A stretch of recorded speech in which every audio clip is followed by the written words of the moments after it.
So today I'm going to tell you, in my opinion, how I think that rural America fell for Donald Trump and how they bought into what he says and believe the words that he said. And you might be asking, what makes me think I'm qualified to give such an explanation? Well, in case you are asking, we'll talk about it. I'll give you a little bit of my background and where I come from, who I am, and all those things. So the first thing you need to know is I was born in rural, I'm not good at saying that, rural Colorado, out in the country. Baca County, represent. Where are you at? I'm actually right near there right now in my little truck. I was born out in the country amongst the rednecks. Some of you are probably looking at me right now and going, yeah, we could tell you were a redneck just by looking at you. And that's fair. I'll accept that.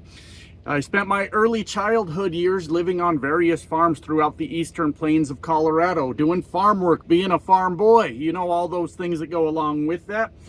Into my early teenage years, my family had moved to the city, the big city being Denver, Colorado. First time in my life I'd ever seen a city, and it was a terrifying experience. I'll tell you about that as we go through the video. Then as I got older, into my early adult years, I moved down to Albuquerque, New Mexico, where I spent quite a few years before moving back up to Colorado, where I've been for close to now the last 20 years. And the last 10 years of my life, I have spent driving around this beautiful country of ours in this truck. So what I'm trying to tell you is I have experienced a lot of life. I have seen a lot of different culture. I have seen every city there is to see in this country. I have seen every small town there is to see in this country. Well, probably not all of them, but a lot of them. And I think that gives me a uniquely qualifying experience to explain why I think rural America fell for Donald Trump, because that is exactly what happened. Now listen, I'm not here to insult your intelligence. I am here to have a conversation, because in rural America, I believe that the deck was stacked against you from the very beginning, and you had no control over what was going on. So growing up on the farms when I was a young wee lad, I'm still kind of short, but don't call me wee lad because that would be offensive. I'm in my 40s, and talk to me like a man, damn it. Anyways, back then, obviously, things were very much tilted to the right out in the country. There wasn't any such thing as Fox News at that point, but Fox News plays a hand in this later on as we go through the video.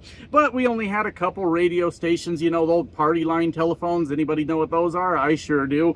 You had a couple AM radio stations, 2 channels on the TV, and that's all you had. On the radio, you got either Jesus or right-wing politics. Those were your choices for radio, and then, you know, some music stations, of course.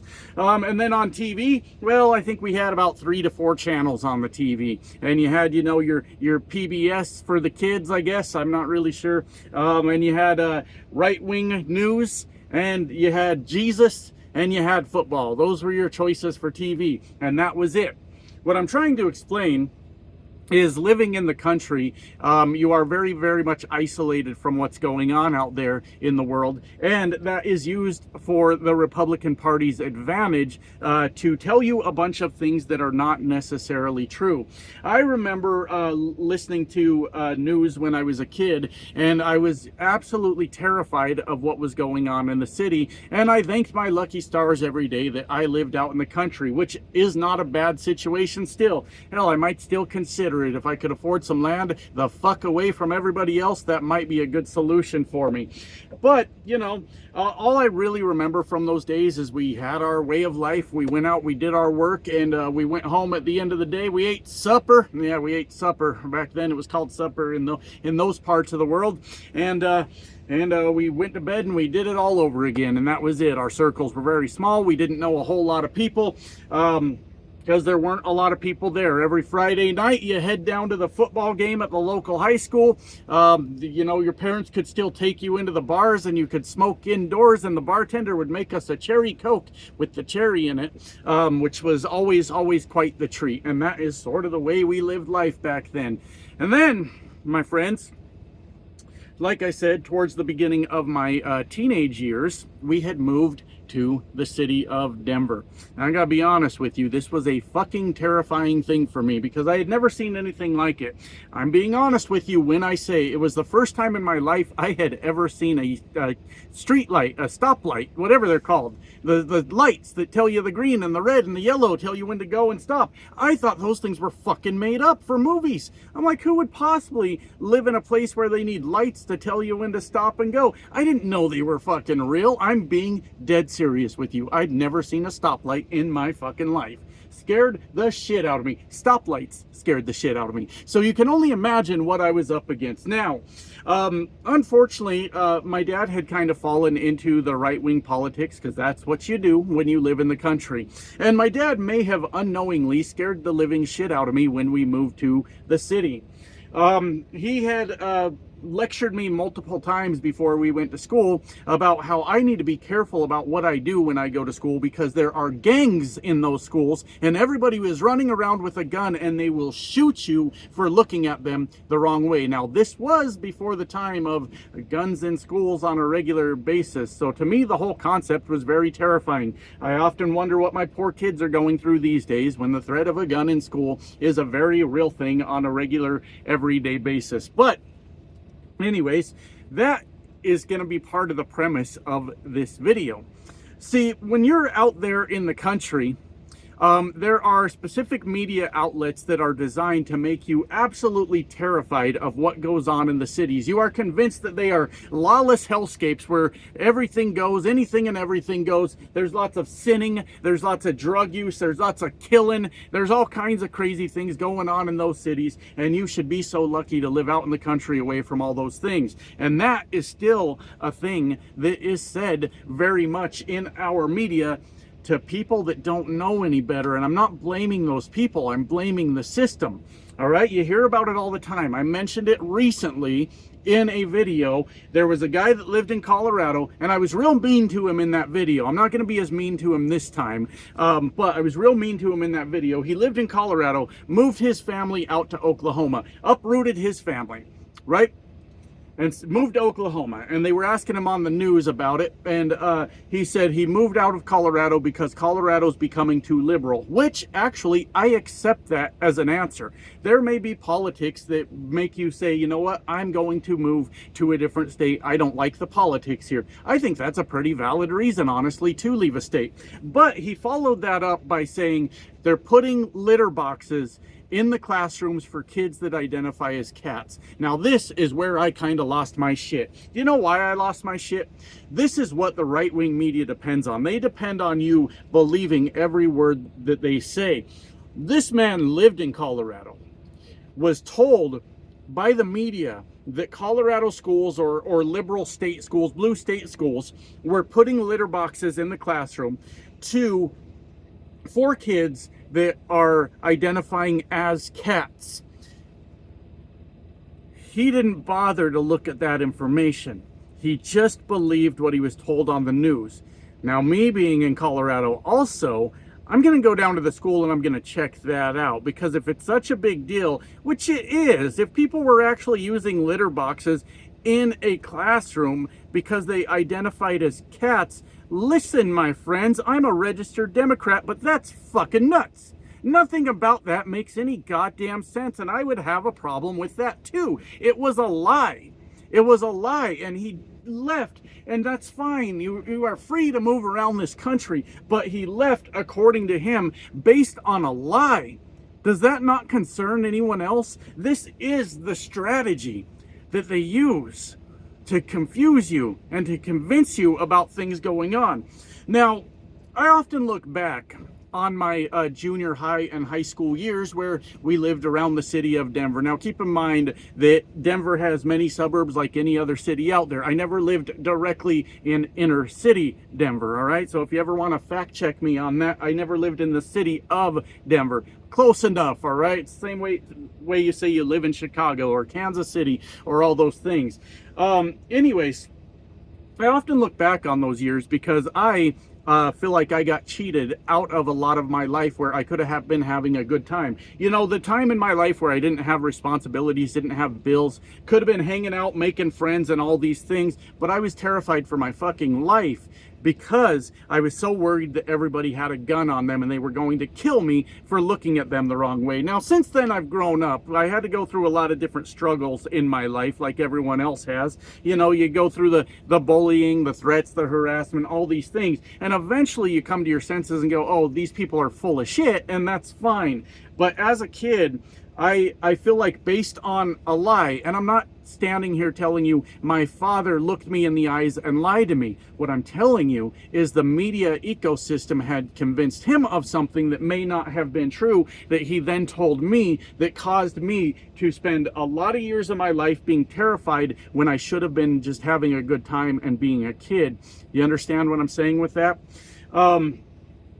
Now, then when I got older, into early adulthood, I had moved down to Albuquerque, New Mexico. Here's where a very interesting thing happens in my life, because I'll tell you what, I was absolutely terrified to move to Albuquerque, New Mexico. Do you know why? I'm just going to say this very fucking bluntly, okay? I'm not going to beat around the bush, because there were Mexicans there. Yeah, it scared the shit out of me. I was going to go down to Albuquerque, my little pale white ass, around the Mexicans, because you know why? Because all my life, Mexicans have been vilified in the right-wing circles. We have been told that they are stealing our jobs, right? They're stealing our jobs. That's a big one. They come here and they take up all the benefits, and there's nothing left for the Americans. They're violent. We're told how violent they are, and we got to be careful around them. So I moved down to New Mexico, just a scared young man, early 20s. Late teens, maybe, but I definitely early 20s. I remember I celebrated my 21st birthday in Albuquerque. And by the way, Albuquerque is an absolutely beautiful fucking city. I know it's got this reputation for being a shithole, right? Because there's Mexicans there. So people are like, what a piece of shit that place must be. There is no green chili on earth like it. For one, if you really like food, that is a place to go. They've got some of the most amazing food you'll ever find in this country. 20 years ago when I lived there, they had a very, very robust local music scene. Just what a great place. I fondly look back now on my memories of Albuquerque, but I want to get to the point, if I ever do that. I remember I went down there, not a dollar to my name, just broke as shit, and I got a job. I got a job at a brand new Walmart supercenter that was just opening up. They hadn't even opened up the store yet. I was there helping them set up before they even opened, set up shelves, stock the shelves, all that bullshit. And, you know, I was working there for quite a while. They had a smoking break room. I used to smoke cigarettes, right? And that was back when you could smoke indoors. And the inside the break room was a smaller break room where the smokers would go, and I would just sit in there and smoke my cigarettes on lunch or break or whatever. And I never had anything to eat because I couldn't afford it. I could not afford to eat more than once a day. I was very, very broke at the time. I would sit there and I just smoke my cigarettes and stick to myself. I didn't want to talk to anyone. I was scared of the danger that was around me, the perceived danger that was around me. So I didn't do anything. One day, after I'd worked there for quite a while, it was the same group of people that always went into the smoking break room, and I always just sat there by myself. I never really talked to anyone. One day I'm just sitting there smoking my cigarette when this older Mexican woman walks over to me, and she always brought a lot of lunch. Her bag was always full of stuff, and she set down a paper plate in front of me, and she got out 2 tamales, and she set them down on the plate. She hands me a fork, and she says, "Eat."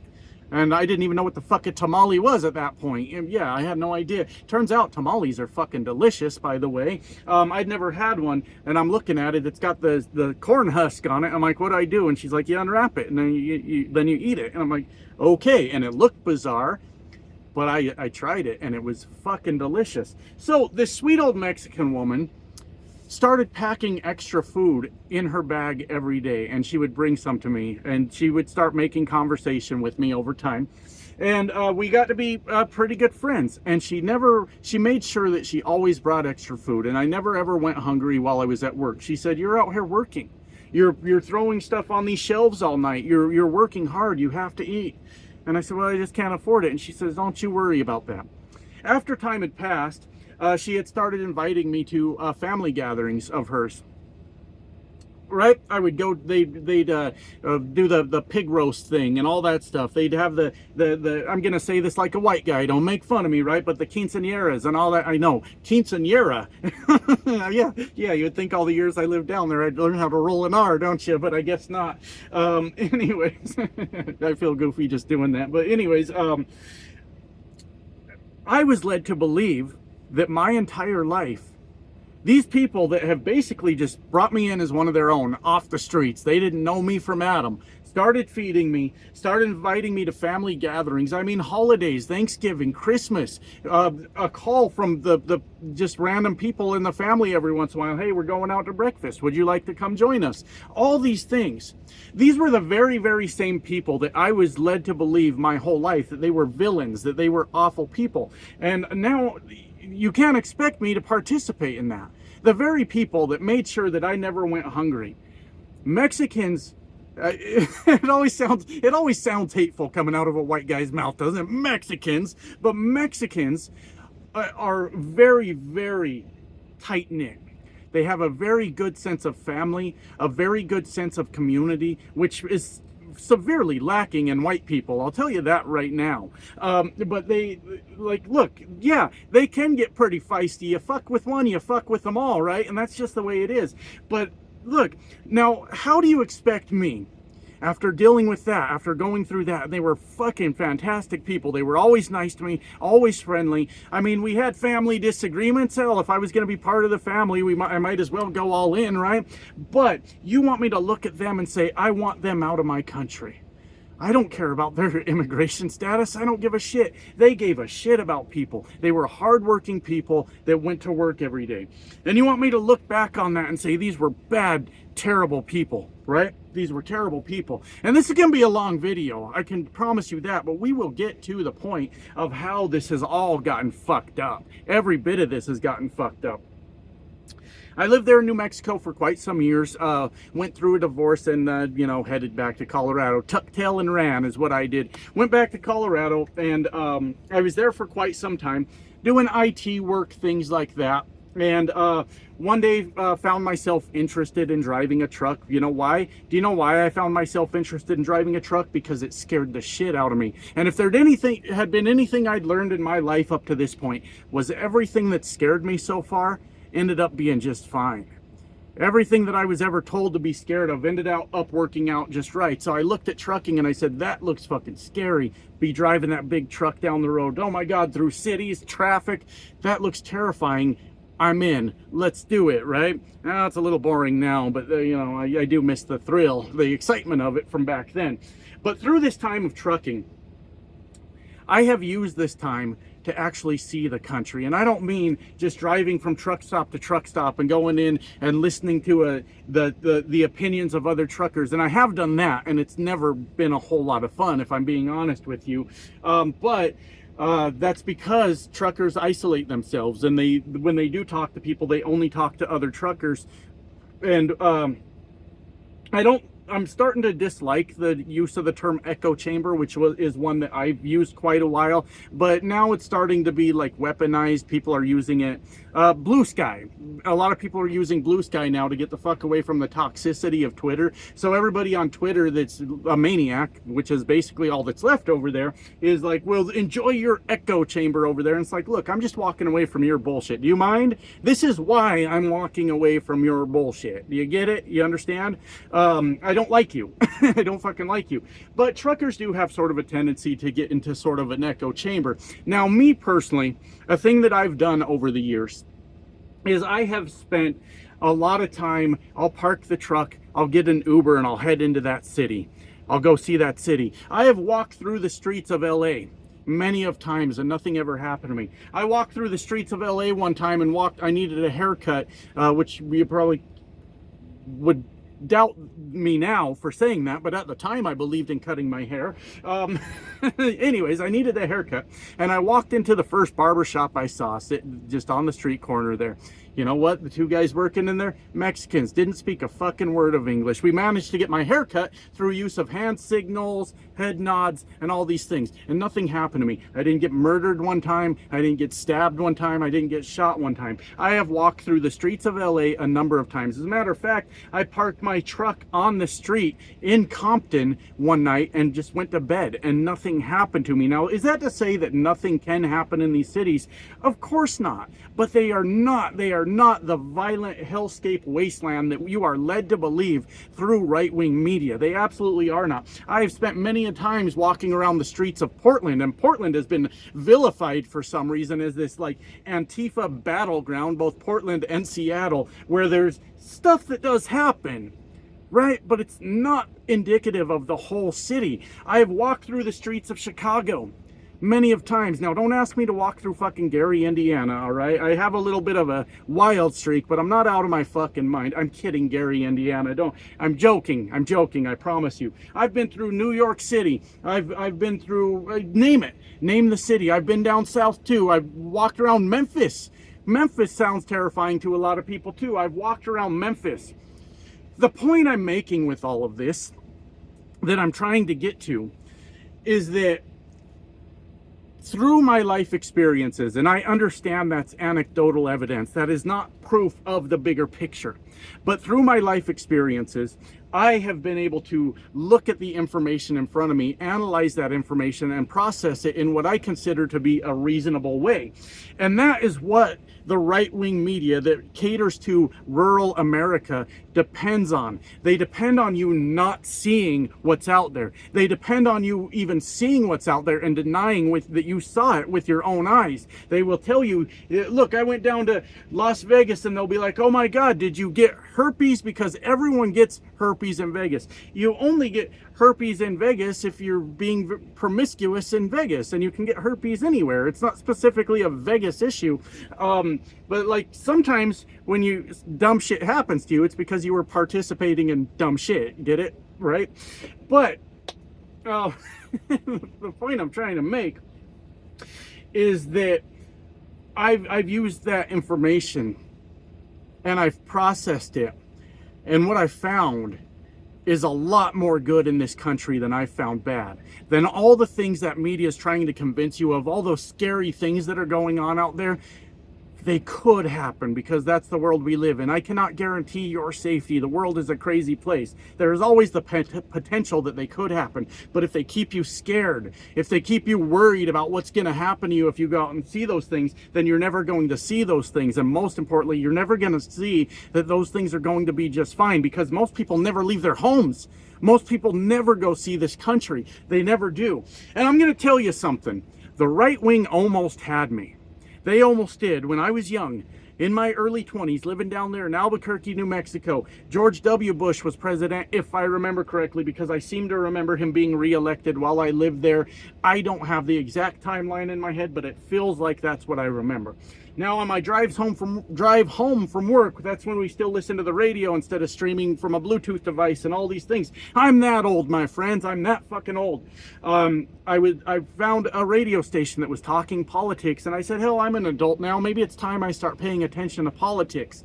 And I started listening, and I listened for about 3 days. It was right-wing politics, and they weren't near as crazy as they are now. These guys are off the fucking rails these days, but they weren't near as crazy as they are now. But I spent about 3 days listening to it, and I never went back, because it was a local Albuquerque based radio station that was blatantly lying to me. They were telling me all the horrible, terrifying things about Albuquerque. They were telling me all the things I need to be afraid of. And don't get me wrong, there's some shitheads in Albuquerque. There's some real fucking shitheads down there, like every city. I was driving one day, and there were some guys walking down the street. I don't know what the hell they were doing, but they were just flashing gang signs. Here's my gang signs. They were flashing gang signs as they were walking down the street at passing cars. They were douchebags is what they were, but it had just finished raining. So as they were walking on the sidewalk, they happened to be right walking right next to a huge puddle where all the water had puddled up. You know what puddles are. Why am I over explaining puddles? Well, I happened to be in a car and I blasted the shit out of them. They weren't throwing gang signs anymore. They were jumping around fucking soaking wet, flipping me off. I guess maybe that's that's not a gang sign, but they were flipping me off. But who cares? Nothing happened. Fuck them. They wanted to run around throwing gang signs up in the air, and then they got a little bit wet. That's the best case scenario for them. Could have been a whole lot worse. I mean, I saved their lives that day. They could have thrown up a gang sign to the wrong person, but instead they walked home cold and wet, all shivering, keeping their fucking hands down. And God bless me for looking out for them. God bless me. God bless me. Can we get a God bless me comment section? But what I'm trying to say, I think I forgot. I lost track of my point. I was able to identify that right-wing media was lying to me. And I did not appreciate it. Don't insult my fucking intelligence. Don't tell me that I'm not smart enough to process the information that I'm looking at with my own fucking eyes. Don't do that. But that's what they do. And listen, with the Donald Trump thing, we got a few more minutes, and I'm gonna try to explain this as best as I can. I understand why my redneck people gravitated towards Donald Trump to a point. People are pissed, and they're rightfully pissed. The government, the system does not work anymore for the working class. I know that. Paychecks are shrinking, bills are going up. We can't afford fucking health care. God, I get grilled all the time about my nasty ass teeth. I've got disgusting teeth. Oh, he's so gross. What do you want me to do about it? Goddamn pay for it? Fuck, they'll fall out and I'll fucking get some pop-in veneers or something and I'll move on with my fucking life. Who cares? Who cares? Right? But that's not the point. We got left the fuck behind. We did. We all know that. Fucking union busting. The government actively fighting against higher wages for the working class. Mostly done by the Republican side, mind you, but I'm not that much worried about it. Making sure we can't afford health care. Making sure we can't afford child care. Fucking school lunches costing all the fucking money. The groceries costing all the fucking money. Yes, the fuck we did get left behind. Of course we did. But where I struggle to figure out how we ever landed on Donald Trump is what in the fuck has Donald Trump ever done to help out the working class? And say it without lying to me. Just answer without lying to me. I'm sick of being lied to, okay? I'm sick of being lied to.